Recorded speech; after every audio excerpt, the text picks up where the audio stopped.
ক'ৰবাত ব্যৰ্থ তেনেকুৱা মোৰ অনুভৱ হয়। বানপানী হয় যেতিয়া মথাউৰি ভাঙে মোৰ মনটো বেয়া হৈ থাকে, কিয় মই বিভাগটোৰ মন্ত্ৰী আৰু বিভাগটোৰ মন্ত্ৰী হৈ যদি মানুহক বানপানীৰ পৰা ৰক্ষা কৰিব নোৱাৰো, গৰাখহনীয়াৰ পৰা যদি ৰক্ষা কৰিব নোৱাৰো, তেতিয়া মই ক'ৰবাত ব্যৰ্থ তেনেকুৱা মোৰ অনুভৱ হয়। কিন্তু আমি এতিয়া একেদিনাই এইটো কৰিব নোৱাৰো। আজিৰ পৰা 3.5 বছৰ আগতে হিমন্ত বিশ্ব শৰ্মা ডাঙৰীয়াই মোক জলসম্পদ বিভাগৰ মন্ত্ৰী পাতিছিল।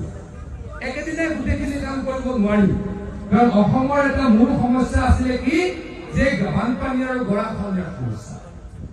আমাৰ ধেমাজি জিলা আৰু মই যিখন জিলাৰ পৰা আহোঁ, মৰিগাঁও জিলা বা আমাৰ এইফালে যদি কওঁ শদিয়া, আমি যদি চাওঁ এই অঞ্চলবিলাক অত্যন্ত বানপানী হৈছিল। মাজুলী, লখিমপুৰ এইবিলাক অঞ্চলত বহুত বেছি বানপানী হৈছিল। আমি কি দেখা পাওঁ, এপ্ৰিল মাহৰ 20 তাৰিখ 25 তাৰিখৰ পৰা আমি বাতৰি কাকতত দেখা পাওঁ